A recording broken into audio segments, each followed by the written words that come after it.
At Sunday dinner, my 37-year-old son looked me in the eye and called me a freeloader. Not in his house, in mine.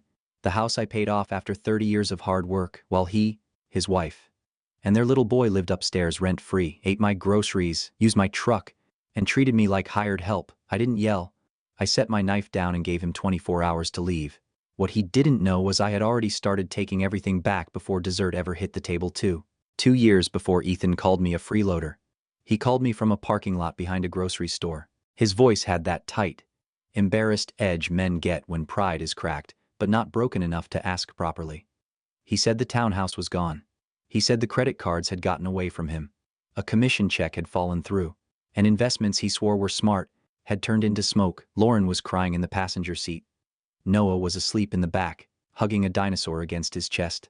I was 68, widowed, and living alone in the ranch house Margaret and I had bought after Ethan was grown. I had spent 40 years as a construction supervisor, waking before sunrise, wearing out my knees on concrete, and coming home with sawdust in my hair and payroll worries in my head. The house was not fancy, but every board in it meant something to me. The back deck had been my anniversary gift to Margaret. The garage shelves were built on weekends. The kitchen floor was the one she picked before cancer took her. Still, when Ethan said they had nowhere to go, I did not hesitate. "Bring your family here," I told him. That was what a father did, at least. That was what I believed then. At first, they acted grateful. Ethan promised it would only be 3 or 4 months, just until he rebuilt his savings and found another place. Lauren hugged me in the driveway and said she did not know how to thank me. They bought groceries the first week. Ethan mowed the lawn without being asked. Lauren wiped down the counters after dinner. Noah called the spare room his grandpa room and taped drawings to the wall. For a while, the house felt full instead of empty. Then, full became crowded. Ethan started leaving coffee mugs, work papers, and socks wherever he dropped them. He used my Ford F-150 like it belonged to him, returning it with an empty tank and wrappers under the seat. Lauren began correcting everything I bought. Regular milk, store-brand cereal, and chicken thighs were wrong. She wanted almond milk, wild salmon, organic berries, protein powder, and grass-fed beef, all paid for with my card. They took over the living room every evening. Their shows stayed on until midnight. Their laundry sat in the hallway. Their friends came over without warning, laughing around my coffee table, while I carried my dinner into the garage because, apparently, I made the room feel tense. The worst part was how natural it became. No one asked if I had plans. No one asked if I minded. If Noah needed a ride, I drove. If a bill came due, I paid it. If Ethan was in a bad mood, the whole house walked carefully around him. Slowly, I stopped feeling like a father. I became the wallet, the babysitter, the old man who owned the roof but no longer seemed welcome beneath it. The next morning, I woke before sunrise out of habit. For 40 years, my body had known what to do before my mind caught up. Feet on the floor. Coffee started. Back door unlocked. Porch light off. The house was still dark, except for the yellow strip under the kitchen cabinets and the gray-blue morning pressing against the windows. I stood at the counter and drank my coffee black. Not because I was calm, because I needed both hands steady. By 7:15, Ethan and Lauren came downstairs like the night before. Had been nothing but an awkward family moment everyone was supposed to politely forget. Ethan wore one of his pressed work shirts, scrolling through his phone. Lauren had her hair clipped up, her robe tied loose, and the same casual confidence she always had in my kitchen. My kitchen. She opened the refrigerator and frowned. "Are you going to Costco today?" she asked. "No." She turned her head slowly. "No, that's what I said. We're almost out of almond milk. And Noah needs the organic yogurt he likes. I also put salmon on the list for tonight." I took another sip of coffee. "Then, you should buy almond milk, yogurt, and salmon." Ethan lowered his phone. "Dad, what are you doing?" I looked at the clock above the stove. "You have 20 hours left. Packing would be a better use of your morning." Lauren laughed once, short and sharp. "This is ridiculous. You're really going to drag this out because of one comment." "One comment didn't build this," I said. "It just finally named it." Neither of them understood yet. They thought I had drawn a line with words. They did not know I had spent half the night closing doors they had mistaken for hallways. At 1:10 in the morning, I logged into my bank account and canceled the authorized user card Ethan had been using for gas, lunches, client drinks, and whatever else he decided was easier to charge to me than budget for himself. At 1:35, I removed him from the insurance policy on my Ford F-150. At 1:50 I changed the passwords to every streaming service they watched in my living room until midnight. ESPN Plus, Netflix, Prime, all of it. At 2:05 I removed Lauren from my Costco account and canceled the grocery delivery profile she had built with my card. I did not slam a door. I did not raise my voice. I just stopped financing my own disrespect. Ethan shoved his phone into his pocket and grabbed his laptop bag from the chair. I don't have time for this. I have a meeting across town. He walked toward the hallway, where the key rack hung beside the front door. I heard the small pause before he spoke. Where are the truck keys? In my pocket. He turned around. Why? Because it's my truck. His face tightened. Dad, don't start. I already finished. I need the truck. No.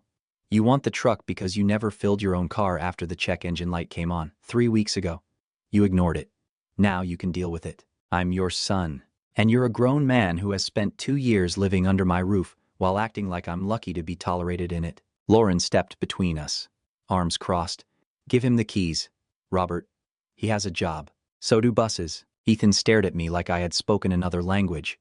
For a long second, I could see him trying to find the version of me he knew how to handle. The father who sighed and handed over cash.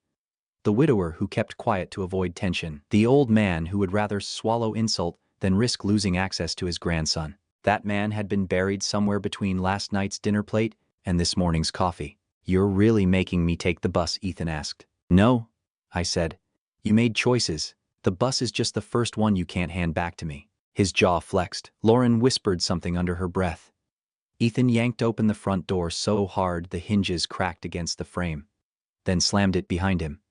A few seconds later, through the front window, I saw my 37-year-old son marching down the sidewalk toward the corner bus stop in shoes that cost more than my first toolbox. Lauren stayed in the kitchen, opening cabinets and closing them with enough force to make the dishes rattle. I did not tell her to stop. For 2 years, their moods had controlled the weather in my house. If Ethan was angry, everyone went quiet. If Lauren was annoyed, plans changed. If they were embarrassed, I paid. If they were stressed, I absorbed it. That morning, for the first time, I let the storm belong to the people who made it. Lauren finally turned toward me. You're going to regret this. I rinsed my coffee cup and placed it in the sink. Maybe, I said, but I already regret letting it go this far. Then I walked past her into my study and closed the door. Before it clicked shut, I looked back at the clock. 18 hours. And for the first time since dinner. Lauren did not answer. Just after noon, Lauren came back from Pilates with 2 women behind her. I heard them before I saw them. High voices in the entryway, expensive sneakers tapping across my hardwood floor. The kind of laughter people use when they already feel comfortable in a house that does not belong to them. Lauren had done this before. She would bring women from her classes into my living room, pour them sparkling water from my refrigerator, lay out cheese, fruit, crackers, and whatever else I had paid for, then act annoyed if I walked through my own hallway at the wrong time. Usually, I disappeared into the garage. That day, I stayed in my study with the door open. A few minutes later, her voice cut through the house. Robert. I stepped into the hall. Lauren stood in front of the pantry with both doors wide open. Her 2 friends hovered near the sofa, holding their phones and pretending not to listen. Where is everything? Lauren asked. Everything I bought is stored somewhere else. Her eyebrows lifted. What does that mean? It means it belongs to me. She gave a small laugh. Like I had made a joke in poor taste. I was going to put together a board. There's no cheese, no grapes, no crackers, nothing. I know. Her face changed. The friendly hostess mask slipped, and underneath it was the woman who had spent 2 years mistaking access for ownership. You hid food from us. I protected food from people who insult me while eating it. The room went quiet enough for me to hear the refrigerator hum. One of her friends shifted her purse higher on her shoulder. Actually, I forgot I have a call. The other nodded too quickly. Same. We should go. Lauren turned toward them. You don't have to leave. But they already were. Within 30 seconds, the front door opened, closed, and left her standing alone in the living room she had treated like a private lounge. Her cheeks flushed red. You embarrassed me, she said. No. You invited people over without asking and expected me to feed them. You're being selfish. That word used to work on me. It used to reach some tired place in my chest and make me prove I was still generous, still useful, still willing to be the bigger person. Not anymore. I looked at the empty pantry, then at the woman living under my roof for free. I'm finished being used. Lauren's mouth tightened. She grabbed her phone from the counter. Ethan is going to hear about this. He should, I said. And while you're calling him, tell him you have 15 hours left. For once. She had no clever answer. At 2:07 that afternoon, my phone rang. Ethan. I let it ring 3 times before answering. Not because I wanted to be cruel, but because for once, I wanted him to sit with the sound of needing me. What did you do to my card? He snapped. Behind his voice, I heard restaurant noise, silverware, low conversation, the polished hum of a place where men in button-down shirts pretended money was never a problem. I canceled it. You can't just cancel it. It was my card. I'm at lunch with clients, he said, lowering his voice like embarrassment had finally put a hand around his throat. The bill is $243.67. Then I hope the food was worth it. Dad, I said nothing. The card declined in front of everyone. Do you understand how stupid you made me look? No. Ethan, I let you look unprepared. There's a difference. He breathed hard into the phone. I could picture him standing near a host stand, one hand over his mouth, eyes darting toward the table where his clients were probably pretending not to notice. I don't have enough in checking. Then solve it. You're really doing this. I already did. For years, Ethan had treated consequences like temporary problems I existed to remove.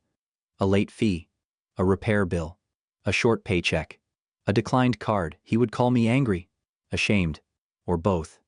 And I would step in before life could teach him anything sharp enough to leave a mark. That ended in that restaurant. Dad, he said again, quieter this time.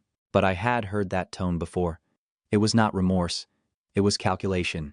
I hung up. Then I went to the garage and pulled down the cardboard boxes I had saved from appliance deliveries and hardware orders. One by one, I carried them upstairs. I did not touch their clothes. I did not open drawers. I did not pack a single thing. I simply stacked 20 empty boxes outside Ethan and Lauren's bedroom door. Tools for leaving, not punishment. Proof. By 600 that evening, the front door opened. Ethan and Lauren came in together, both carrying the kind of exhaustion people get after a day of anger that failed to change anything. Ethan's tie was loose. Lauren's Pilates jacket was zipped all the way up, like she was trying to hold herself together by force. Then they saw the boxes. 20 cardboard boxes sat outside their bedroom door in 2 neat stacks, not thrown, not taped, not packed, just waiting. Ethan did not laugh this time. Lauren did not make a face. They followed me into the dining room, where I was sitting at the oak table with an old maintenance manual open in front of me. I had not been reading it. I had been waiting. Ethan walked up and planted both hands on the table. Enough, he said. You made your point. I closed the manual. You canceled the card, he continued. You hid the food. You humiliated my wife. You took the truck. Fine, we get it. Now move those boxes. No. His nostrils flared. This is my house. 2. Lauren stepped closer behind him. Suddenly brave again. I'm your son, Ethan said. I grew up in this family. I opened the drawer beside my chair and removed a brown folder. It was the same folder Margaret had labeled years ago in her careful handwriting house. Insurance. Taxes. I slid one document across the table. Read it. Ethan looked down. Lauren leaned over his shoulder. It was the property deed. I tapped the ownership line with one finger. Robert Hayes, sole owner. Ethan stared at the page longer than he needed to. You didn't grow up in this house, I said. Your mother and I bought it 12 years ago. After you already had your first apartment. You visited. You had Christmas here. You did not build a life here. I did. His face hardened, but his voice dropped. So that's it. A piece of paper matters more than family. No. That piece of paper tells the truth after you spent 2 years pretending my generosity was your inheritance. Lauren crossed her arms. You can't just throw family out. I gave you 24 hours. Ethan pushed the deed back like it had burned his fingers. I'm your blood. You are my son, I said. But being my son does not make you a co-owner. Family is not a lifetime access code to my house, my truck, my money, and my patience. For the first time, Ethan had no argument ready. Then Lauren's mouth curved into a small, dangerous smile. You're forgetting someone, she said. Lauren's smile did not reach her eyes. You're forgetting someone, she said again. The room changed. Ethan stopped looking at the deed and started watching my face. Lauren folded her arms. Confident now, because she believed she had found the one tool I would not resist. Noah, my grandson, was 8.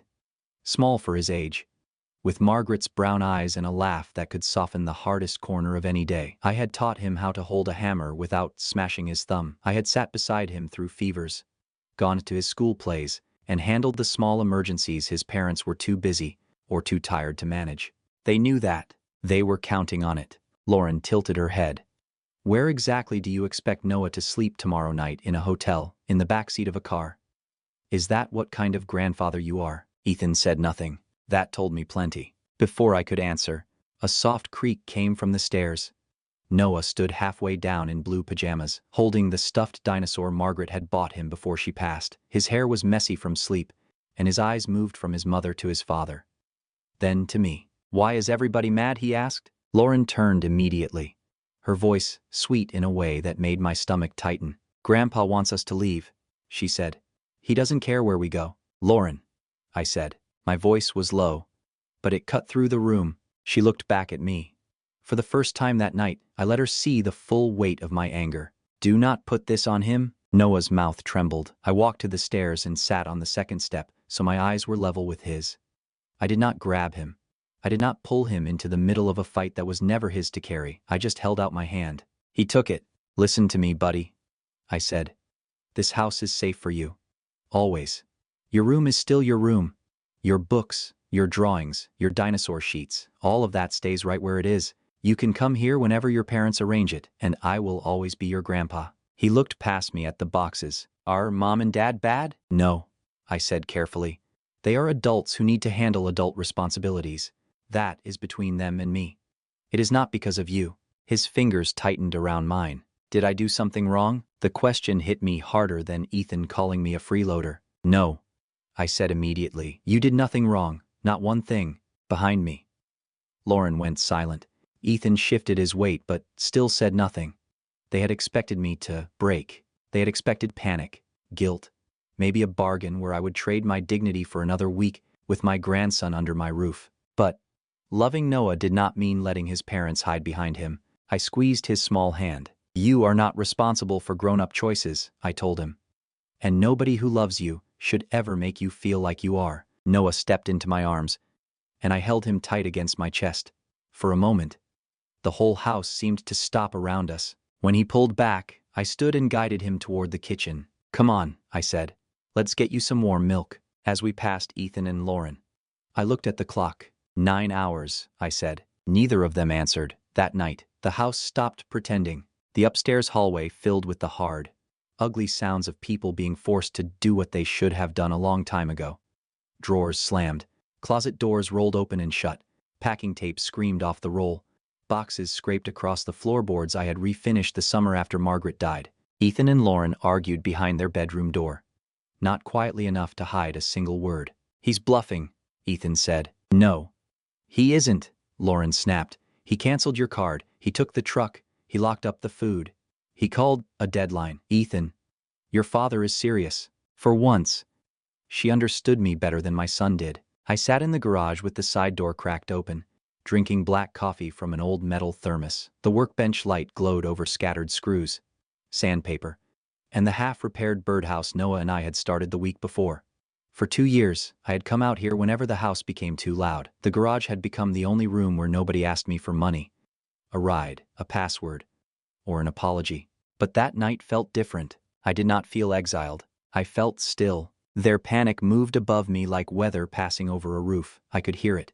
But I no longer believed it was my job to climb up there and stop the rain. At 700 the next morning, I made breakfast for myself and Noah. Scrambled eggs, toast, and orange juice. Noah ate quietly, watching the hallway more than his plate. Ethan came downstairs wearing the same shirt from the night before, wrinkled now, his hair flattened on one side. We need more time, he said. You had a full day? We haven't found an apartment. That is unfortunate. His jaw tightened. You expect us to take Noah to a hotel? I expect you and Lauren to make responsible arrangements for your son. You really don't care. I set my fork down. I care enough to stop enabling you. Lauren entered carrying 2 duffel bags and a makeup case. Her eyes were red, but her voice stayed sharp. We booked a hotel for 3 nights, she said. After that, we don't know. You both have jobs, I said. You can figure out the next step. She stared at me like she wanted to find cruelty there. You're enjoying this. No, I said. And meant it. I'm not enjoying your struggle. I'm relieved I no longer have to sacrifice myself to prevent it. At exactly 8:00, the doorbell rang. Ethan looked up from the suitcase he was forcing closed on the living room floor. Who is that? Someone I called. When I opened the front door, Tom Becker stood on the porch with a toolbox in one hand and a paper cup of coffee in the other. Tom had changed the deadbolt on my garage after Margaret got sick, and he had repaired the back door after a storm bent the frame. Morning, Robert, he said. You still want both exterior locks replaced? Yes. Ethan dropped the suitcase handle. You called a locksmith? Lauren came down the hallway carrying a laundry basket full of shoes. Are you serious? I was clear about the deadline. We're still packing, Ethan snapped. Then keep packing. Tom stepped inside quietly, the way tradesmen do when they know they have walked into a family situation but are too professional to ask questions. He opened his case beside the front door. Metal tools clicked together. The old deadbolt, the one Ethan had used like an invitation without end, came apart piece by piece. Then the drill started. The sound filled the hallway. Sharp and final. It was not loud compared to construction sites I had worked on, but inside that house, it sounded like the closing note of a song that had gone on too long. Ethan stared at the door. You can't do this to us. I already have. You're destroying this family. I looked at him. My son was angry, scared, cornered, and still trying to make his fear sound like moral authority. No, I said. I'm ending a situation that was destroying me. For the next 2 hours, they packed harder. When the boxes ran out, they used black trash bags. Lauren moved fast, angry tears shining in her eyes. Ethan kept glancing toward me, waiting for guilt to pull me back into the old pattern. It never came. Noah sat beside me at the kitchen table, coloring a crooked blue house with a yellow sun above it. I made him hot chocolate in the chipped mug he called his pirate cup. Every few minutes, the drill buzzed again. The old door was closing. Mine was finally opening.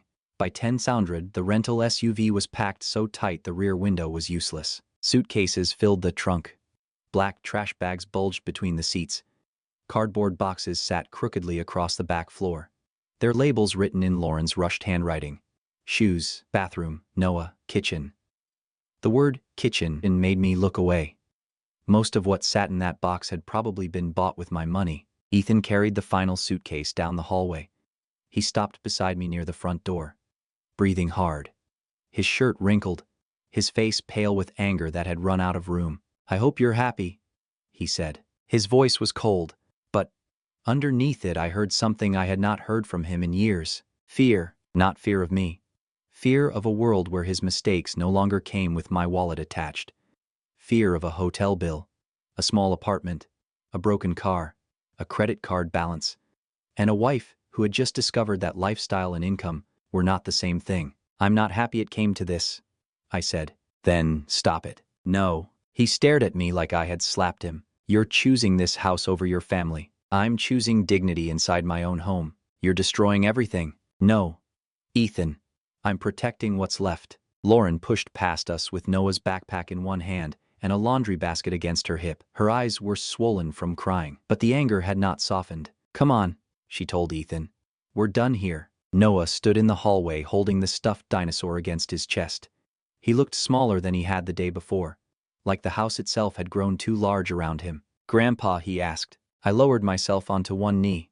My knees did not like it, but I did it anyway. When can I come back? Saturday, I said. I'll pick you up if your parents say it's okay. We'll go to the park first, then pancakes. His eyes lifted. Chocolate chip, extra chocolate chips. He stepped into my arms and hugged me so hard, his forehead pressed into my shoulder. My room stays exactly the way it is, I whispered. Your books, your dinosaur sheets, your drawings, nobody is taking it from you. I love you, Grandpa. I swallowed once before answering. Love you too, buddy. More than all the nails in my garage. That made him laugh. Just a small sound, but it was enough to keep my chest from breaking open. When I stood, Ethan was watching us. For a second, the anger on his face cracked. I saw the boy who used to run across job sites wearing my hard hat sideways, begging to sit in the cab of the dump truck. Then, the man he had become covered that boy again. We need to go, he said. They walked outside. I followed them to the porch. Tom the locksmith stood near the door, pretending to check his invoice while giving us space. Ethan opened the back door for Noah, Before he climbed in, Noah turned and waved. I raised my hand. Ethan shut the door and faced me. "You'll regret this." "Maybe," I said. "But I would regret losing myself more." Lauren shook her head. "You could have handled this differently." "So could you." Her mouth tightened. "You treated us like strangers. You treated me like a wallet with a spare bedroom." She had no answer. The engine started. Noah pressed his palm against the window. I held mine up until the SUV rolled backward, turned out of the driveway, and moved down the street. I watched until it disappeared. There were no apologies, no last-minute tears, no promise that everything would go back to normal. The front door closed behind me. The new lock clicked. It was a small sound, but after 2 years of being pushed aside in my own house, it sounded like freedom. I stood in the hallway longer than I needed to. The rental SUV was gone. The locksmith's truck was gone. The street outside had returned to its ordinary Thursday quiet. But inside my house, the silence felt almost physical. It pressed against the walls, settled over the furniture, and waited for me to decide whether it was grief or relief. For a minute, I did not know. Then I heard nothing. No television blasting from the living room. No Lauren complaining that the house smelled like sawdust because I had been working in the garage. No Ethan asking where the truck keys were. No shoes kicked across the entryway. No half-empty glasses on the coffee table. No voices upstairs arguing about bills they expected me to cover. Just the refrigerator humming. Just the old clock ticking above the stove. Just my own breathing. I walked into the kitchen first. The counters were clean because I had cleaned them. The sink was empty because nobody had filled it after midnight. I opened the refrigerator and saw food I had bought for myself. Not ingredients waiting to be judged by people who never paid for them. Then I made coffee, not because I needed caffeine, because it was my kitchen, my morning, my choice. After that, I moved through the house room by room. I opened the curtains in the living room. Sunlight crossed the floorboards and touched the place where Noah usually built his dinosaur cities. That part hurt. I would miss his little voice, his drawings, his questions, the way he ran toward me like I was still someone important. But missing Noah did not mean surrendering to Ethan and Lauren. I went upstairs and stopped outside the spare room. Noah's bed was still made. His books were still stacked crookedly on the nightstand. I left everything exactly where it was. Then I walked back down to the garage. For 2 years, I had treated my own comfort like a small thing that could always be moved aside. I had changed my schedule, drained my savings, lent my truck, swallowed insults, and called it love because I was afraid of being called selfish. But peace had a price. Sometimes the price was disappointing people who benefited from your silence. That morning, standing alone in my garage with the new house key in my pocket, I finally understood something. The silence was not loneliness. It was mine. Ethan did not call for a full week. I knew what he was doing. Silence had always been one of his favorite tools. When he was a teenager, he used it after being grounded. As a grown man, he used it after being told no. He believed that if he withheld himself long enough, I would start doubting my own decision and reach for the phone first. I did not. That did not mean it was easy. I missed Noah every morning. I missed his cereal bowl beside mine, his dinosaur facts, his small hand sliding into mine when we crossed a parking lot. More than once, I stopped outside his room and looked at the drawings taped to the wall. A crooked T-Rex, a blue house, a stick figure of me holding a hammer twice the size of my body. But loving my grandson did not require surrendering to his parents. So, I kept moving. I hired a landscaping crew to handle the heavy work in the yard, the kind I had kept doing long after my knees told me to stop. I replaced the cracked blinds in my bedroom. I cleaned the garage until I could see the entire workbench again. On Wednesday, I drove to the community center and signed up for a woodworking class I'd been putting off for 3 years. Then I sat down with my bank statements. Without feeding 2 extra adults, covering Ethan's gas, paying Lauren's grocery orders, and carrying subscriptions no one asked me about, I was saving nearly $1,850 a month. I stared at the number for a long time. For the first time since Margaret died, retirement did not feel like something I had to survive. It felt like something I might actually live. Saturday morning, my phone rang. "Ethan." I answered. "Hello." There was a pause. "Noah wants to come over." "Bring him." "That's it." "Yes." "You're not going to apologize." "No." Another pause. "We'll be there at 10. At 10 sharp." Ethan pulled into the driveway. Noah jumped out before the engine fully stopped and ran straight into my arms. "Grandpa." For the rest of the day, we built a birdhouse, walked to the park, and made chocolate chip pancakes for dinner because rules at Grandpa's house could still be fun. When Ethan came back, he stayed on the porch. "You look different," he said. "I am." "How?" I looked past him at the new lock on my door. "I finally learned that love without boundaries becomes permission." Ethan said nothing, but this time, he heard me. A month after Ethan, Lauren, and Noah moved out, the house stopped feeling like the place recovering from a storm. It started feeling like mine again. The change showed up in small ways first. I could leave my boots by the back door without Lauren sighing about how industrial the house looked. I could watch an old baseball game in the living room without Ethan changing the channel. I could cook eggs for dinner, sit on the porch until dark, or spend 3 straight hours in the garage without anyone acting like my time belonged to them. I also stopped apologizing to empty rooms. My woodworking class became the highlight of every Thursday afternoon. Most of the people there were starting over in one way or another. Retired men with bad backs, widowers learning what to do with quiet evenings, women who had raised children and were finally making things for themselves. Nobody asked for my truck keys. Nobody handed me a bill. Nobody called me selfish for measuring twice before cutting once. One week, the instructor told us to build something that represented home. I thought about making a birdhouse for Noah. Then I thought about Margaret's kitchen floor, the porch railing I had replaced twice, and the front door Ethan had walked through for 2 years like respect was optional. So, I made a small wooden door, oak, simple, sanded smooth. I carved it slightly open, not wide enough for anyone to assume they could enter, but not closed either. Beside the threshold, I placed a tiny brass key I had shaped from scrap metal in my garage. When I brought it home, I set it on the shelf above my desk. It reminded me that boundaries were not walls built to punish people. They were doors, and I had the right to decide who walked through. Ethan kept bringing Noah every weekend after that. At first, the handoffs were stiff enough to make the porch feel colder than the weather. He would pull into the driveway at 10, walk Noah to the steps, and stop just short of the door like there was an invisible line he was not ready to cross. "Morning," he would say. "Morning.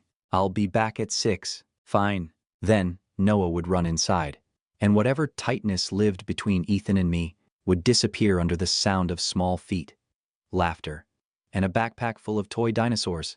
I did not push for more. I had spent too many years mistaking pressure for parenting. Ethan was a grown man. If he wanted a bridge, he would have to pick up a board and help build it. The first sign came small. One Saturday, he arrived 5 minutes early with Noah's homework folder, a clean jacket, and a bag of snacks. "Lauren packed these," he said, holding it out. "Figured he shouldn't eat through your pantry every time he comes over." I took the bag. "Thank you." He nodded once and looked away. "Another week?" he asked before stepping inside. "Can I use your bathroom before I go?" It was such a small question that 2 months earlier he never would have thought to ask it. Back then, he moved through my house like permission had been issued at birth and never expired. "Go ahead," I said. Little by little, he stopped acting like the door belonged to him. Then, one Saturday in late fall, Noah ran inside with a model airplane kit under one arm, and Ethan stayed on the porch. "Dad," he said, "can we talk for a minute?" I looked at him carefully. His shoulders were lower than usual. He had not come with anger. That made me more cautious, not less. "All right." We sat on the wooden bench beside the front door. The same bench Margaret had painted blue one summer because she said the porch needed something cheerful. The paint had faded, but I had never been able to bring myself to sand it off. Ethan stared at the yard for a long time. "The apartment is smaller than I thought it would feel," he said. I waited, and the bills come faster than I expected. Rent, utilities, car repairs, Noah's school stuff. It's like every week something else needs money. That is what independence feels like. He gave a tired laugh, but there was no humor in it. "Yeah, I'm learning that. You did not want to learn it when I was paying." "No," he said. "I didn't." That answer surprised me. He rubbed both hands over his face. "I was angry at you because I was embarrassed. I lost the townhouse. I sold my car for less than I owed. I maxed out cards trying to look like I still had everything under control. Then I moved back in with my father at 37 years old." I said nothing. He looked down at his shoes. "Every time you paid for something, it helped, but it also reminded me I had failed. I hated that feeling. So I turned it around on you. You called me a freeloader in my own house." His mouth tightened. "I know. You treated my help like a debt I owed you. I know. You let your wife speak to me like I was staff." He closed his eyes for a second. I know that too. The apology came quietly. I'm sorry, Dad. No dramatic tears, no speech. No demand that I forgive him fast so he could feel better. Just those 3 words sitting between us on the porch. I looked toward the front door. At the new lock catching the afternoon light. I accept your apology, I said. But trust will take time. I understand. Respect is not something you promise once. Ethan, it is something you practice when nobody is forcing you. He nodded. After that day, the changes stayed small but steady. He arrived on time. He brought Noah's things. He stopped asking for money. He called before changing pickup plans. Lauren remained distant. But she no longer sent grocery lists, complaints, or sharp little messages through Noah. It was not a perfect ending. It was better than that. It was a beginning that had to prove itself. My relationship with Noah became stronger after Ethan moved out. Not louder, not dramatic, just steadier. When he came over, we built things in the garage, made pancakes too late in the day, read books on the porch, and walked to the park even when the weather was cold enough to make him tuck both hands into my jacket pockets. He still talked about his parents. I let him. I never corrected his love for them. I never made a face when he mentioned Lauren. I never used him as proof that I had been right. A child should not have to become a witness in a war between adults. One evening, while we were putting away tools after fixing the crooked leg on a little wooden stool, Noah looked at me and asked, "Grandpa, are you lonely now?" I set the screwdriver down before answering. "Sometimes," I said, "but being peaceful is different from being lonely." He frowned like he was measuring the words. "What's peaceful? It means your heart isn't always waiting for the next fight." Noah thought about that for a while. Then he nodded. "I like peaceful. So do I, buddy." Months passed. Ethan kept showing up on time. He looked tired more often, but less angry. He called and told me he had paid off one of his smaller credit cards. "It's not much," he said. "It's a start. I'm trying to fix things." "Then keep going." There was a long silence. Then his voice changed. "Thanks for not giving up on me, Dad." I looked across the room at the small wooden door on my shelf, the one with the brass key beside it. "I didn't give up on you," I said. "I stopped carrying you." He did not answer right away. Maybe, for the first time, he understood the difference. I had learned that love was not endless sacrifice. A father could love his son deeply and still say no. He could protect his family without letting them destroy his peace. The day I gave Ethan 24 hours to leave was not the day I lost my family. It was the day we stopped pretending that being used was the same thing as being loved. The next spring, Ethan arrived early with Noah. I saw them before the doorbell rang. Noah was hopping from one foot to the other, holding a paper bag against his chest. Ethan stood beside him with a small potted rose in both hands, looking awkward in the way grown men look when they are trying to offer something without knowing whether it will be accepted. I opened the door. Noah grinned. "We brought you something for the yard." Ethan held out the rose. "It's for the garden," he said. Lauren picked it out. "I thought maybe we could plant it near the porch." I looked at the plant, then at my son. "Thank you," he nodded, eyes moving past me into the house, but not stepping forward. "Can we come inside?" It was a simple question, but it told me more than any speech could have. A year earlier, Ethan would have walked through my doorway like it belonged to him. Now he waited. I stepped aside. "Yes, come in." Noah ran toward the kitchen, asking about pancakes. Ethan followed slowly. He paused by the shelf above my desk, where the small wooden door and brass key sat. "You made that?" he asked. "I did. It looks peaceful." It is. For the first time in years, I believed my family might heal. Not because I carried everyone, but because respect had finally been allowed back in. I picked up the brass key and slipped it into my pocket. My home was still open, but now, so were my eyes.